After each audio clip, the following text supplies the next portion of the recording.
নমস্কাৰ মৰমৰ ছাত্ৰ ছাত্ৰীসকল, আজি আমি আলোচনা কৰিম ক্লাছ 5ৰ ছ'চিয়েল সায়েন্সৰ চেপ্টাৰ নম্বৰ 2। ছাত্ৰ ছাত্ৰীসকল তোমালোকে ভিডিঅ'টো স্কিপ নকৰাকৈ চাই থাকিবা। আমাৰ চেপ্টাৰ নম্বৰ 2ত কি দি আছে, জীৱ আৰু পৰিৱেশ। ছাত্ৰ ছাত্ৰীসকল, এই পাৰ্টটিৰ অনুশীলনীত থকা যিমানখিনি কোৱেশ্চন আছে সকলোবিলাক কোৱেশ্চন আনসাৰ তোমালোকে ইয়াতে পাই যাবা। প্ৰথমতে আমি আলোচনা কৰিম উত্তৰ লিখাত যিবিলাক আছে। মোৰ ক নম্বৰত যেনেকৈ দি আছে, পৰিৱেশৰ জৈৱিক আৰু অজৈৱিক উপাদানবোৰ কি কি? উত্তৰটো হ'ব যেনেকুৱা জৈৱিক উপাদান আমাৰ কি কি আছে, উদ্ভিদ, প্ৰাণী আৰু অনুজীৱসমূহ। তাৰপিছত অজৈৱিক উপাদানবোৰ কি কি আছে আমাৰ, মাটি, পানী, বায়ু, সূৰ্যৰ পোহৰ আৰু উত্তাপ।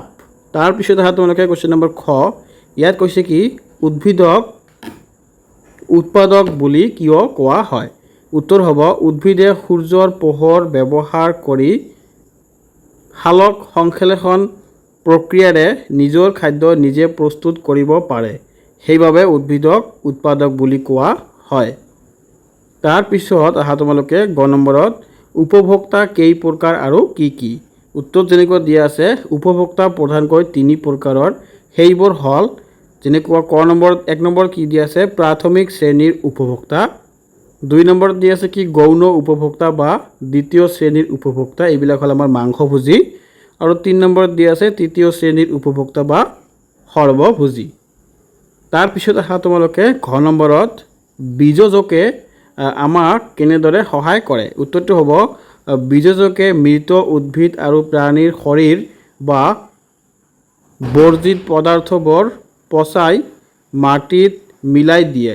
ইয়াৰ ফলত পৰিৱেশ নিকা হৈ থাকে আৰু মাটিৰ উৰ্বৰা শক্তি বৃদ্ধি পায়। তাৰপিছত তোমালোকে আহা নম্বৰত কি কৈছে চোৱা। নম্বৰত কৈছে 3টা পৰিস্থিতি তন্ত্ৰৰ নাম লিখা। উত্তৰত দিয়া আছে 3টা পৰিস্থিতি তন্ত্ৰ হ'ল পুখুৰীৰ পৰিস্থিতি তন্ত্ৰ, হাবি বা বনাঞ্চলৰ পৰিস্থিতি তন্ত্ৰ আৰু তৃণভূমিৰ পৰিস্থিতি তন্ত্ৰ। তাৰপিছত তোমালোকে আহা খালী ঠাইখিনি। ছাত্ৰ ছাত্ৰীসকল, খালী ঠাইখিনি আৰম্ভ কৰাৰ আগত মই তোমালোকক ক'ব বিচাৰোঁ যে তোমালোকে যদি এতিয়ালৈকে এই চেনেলটো ছাবস্ক্ৰাইব কৰি ৰখা নাই, তেনেহ'লে চেনেলটো ছাবস্ক্ৰাইব কৰি ৰাখি দিয়া। এনেকুৱা ধৰণৰ ভিডিঅ' তোমালোকে গোটেইখিনি চেপ্টাৰৰে আৰু গোটেইখিনি ছাবজেক্টৰে পাই থাকিবা। চ' তোমালোকে পাৰিলে লাইক কমেণ্টো কৰিবা। কোনটো যদি অসুবিধা পাইছা বুজাৰ কাৰণে পাৰিলে তোমালোকে কমেণ্টো কৰি দিবা, মই তোমালোকৰ কাৰণে আৰু ভালকৈ বনাই অনাৰ চেষ্টা কৰিম। 2 নম্বৰত আমাৰ কি দিয়া আছে, খালী ঠাই পূৰ কৰা। খালী ঠাই পূৰ কৰাত যেনেকুৱা ক নম্বৰত কি আছে আমাৰ, শামুক হ'ল প্ৰাথমিক উপভোক্তা। আটাইতকৈ অধিক খাদ্য শৃংখল মিলি খাদ্যজালৰ সৃষ্টি হয়, এটাতকৈ অধিক। তাৰপিছত আহা হেন হ'ল উচ্চ শ্ৰেণীৰ উপভোক্তা। তাৰপিছত আহা ঘ নম্বৰত, খাদ্যজালত এটাতকৈ অধিক খাদ্য শৃংখল থাকে। 3 নম্বৰত কি কৈছে চোৱা তোমালোকে, শুদ্ধ উত্তৰ বাছি উলিওৱা, চুজ দ্য কাৰেক্ট এনচাৰ। ইয়াত আমাৰ ক নম্বৰত কি কৈছে, খাদ্য শৃংখলৰ আৰম্ভণিতে সদায় উদ্ভিদ, প্ৰাণী, অনুজীৱ থাকে। উত্তৰটো কি হ'ব আমাৰ উদ্ভিদ। মই ইয়াত ৰঙা কৰি লৈ আহিছোঁ।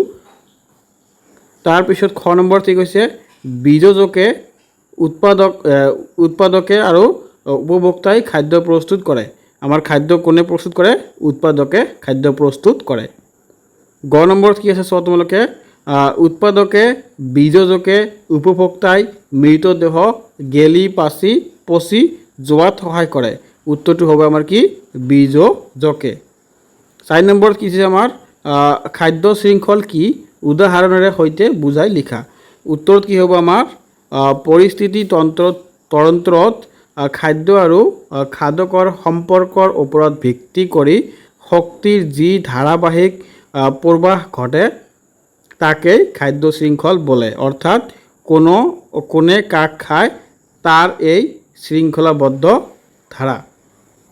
উদাহৰণ যেনেকৈ দি আছে, ঘাঁহ, তাৰপিছত ফৰিং, ভেকুলী, সাপ, তাৰপিছত শেন চৰাই।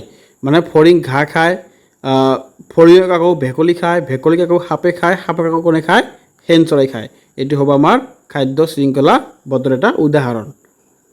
তাৰপিছত তোমালোকে অহা 5 নম্বৰ কুৱেশ্যন, ইয়াতে কৈছে পুখুৰী এটা পৰিস্থিতি তন্ত্ৰ হয়নে? যুক্তি সহকাৰে বুজাই লিখা। উত্তৰটো হ'ব তোমালোকে লিখিবা হয়, পুখুৰী এটা স্বয়ংক্ৰিয় আৰু সম্পূৰ্ণ পৰিস্থিতি তন্ত্ৰ। কাৰণ ইয়াত এটা পৰিস্থিতি তন্ত্ৰৰ প্ৰয়োজনীয় সকলো উপাদান থাকে। তাৰপিছত চাবা তোমালোকে কি দিছে অজৈৱিক উপাদান যেনেকুৱা পুখুৰীত কি থাকে অজৈৱিক উপাদান থাকে উৎপাদক থাকে উপভোক্তা থাকে আৰু বিযোজক থাকে যেনেকুৱা পুখুৰীৰ পানী মাটি দ্ৰৱীভূত অক্সিজেন আৰু সূৰ্যৰ পোহৰ এইবিলাক হ'ল কি আমাৰ অজৈৱিক উপাদান। উৎপাদক কি দি আছে পানীত থকা শেলাই আৰু ক্ষুদ্ৰ উদ্ভিদ। উপভোক্তা কি দি আছে সৰু মাছ শামুক পোক পৰুৱা আৰু ডাঙৰ মাছ বা বক চৰাই। আৰু কি দি আছে আমাৰ বিযোজক পুখুৰীৰ তলত থকা বেক্টেৰিয়া আৰু ভেঁকুৰ। এই সকলোবোৰৰ মাজত পাৰস্পৰিক ক্ৰিয়া প্ৰতিক্ৰিয়াৰ চলি থাকে বাবে পুখুৰী এটা সুন্দৰ পৰিস্থিতি তন্ত্ৰ। তাৰপিছত আহা 6 নম্বৰত সালোক সংশ্লেষণ বুলিলে কি বুজা। উত্তৰটো হ'ব সেউজীয়া উদ্ভিদে সূৰ্যৰ পোহৰৰ উপস্থিতিত পাতত থকা হৰিত কণাৰ সহায়ত মাটিৰ পৰা শোষণ কৰা পানী আৰু বায়ুৰ কাৰ্বন ডাই অক্সাইড ব্যৱহাৰ কৰি নিজৰ খাদ্য প্ৰস্তুত কৰা প্ৰক্ৰিয়াটোকে সালোক সংশ্লেষণ বোলে। তাৰপিছত আহা তোমালোকে 7 নম্বৰত পাৰ্থক্য লিখা যেনেকুৱা উৎপাদক আৰু বিযোজক। উৎপাদক কি আমাৰ উৎপাদক হৈছে ইহঁতে নিজৰ খাদ্য নিজে তৈয়াৰ কৰে যেনে সেউজীয়া উদ্ভিদ। তাৰপিছত আহা বিযোজক এইটো কি হ'ব চোৱা তোমালোকে ইহঁতে খাদ্য তৈয়াৰ কৰিব নোৱাৰে যেনে মৃতজীৱী জন্তুৰ পৰা পুষ্টি সংগ্ৰহ কৰে যেনে বেক্টেৰিয়া আৰু ভেঁকুৰ। তাৰপিছত আহা তোমালোকে 6 নম্বৰ তৃণভোজী আৰু মাংসভোজী প্ৰাণী। তৃণভোজী প্ৰাণীত কি দিয়া আছে জীৱৰ প্ৰাণীয়ে কেৱল উদ্ভিদ বা ঘাঁহ পাত খাই জীয়াই থাকে তাকে তৃণভোজী প্ৰাণী বুলি কোৱা হয়। আৰু মাংসভোজী প্ৰাণী বুলি ক'লে তোমালোকে জীৱৰ প্ৰাণীয়ে আন জীৱ বা মাংস খাই জীয়াই থাকে তাকে মাংসভোজী বুলি কোৱা হয় যেনেকৈ বাঘ আৰু সিংহ।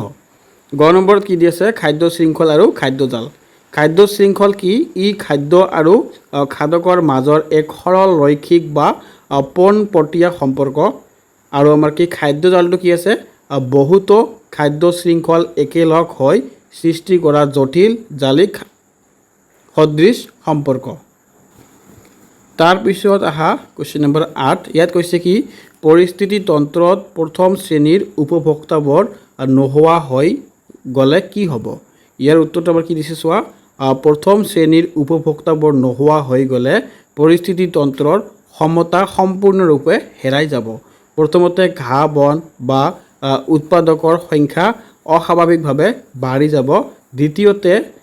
দ্বিতীয় বা উচ্চ শ্ৰেণীৰ মাংসভোজী প্ৰাণীবোৰ খাদ্য নাপাই মৃত্যুমুখত পৰিব যাৰ ফলত গোটেই শৃংখলাটো ভাঙি পৰিব।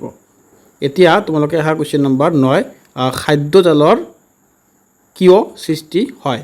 উত্তৰ কি দি আছে আমাৰ প্ৰাকৃতি বা পৰিস্থিতি তন্ত্ৰত কোনো জীৱই কেৱল এটা নিৰ্দিষ্ট খাদ্যৰ ওপৰত নিৰ্ভৰ কৰি জীয়াই নাথাকে।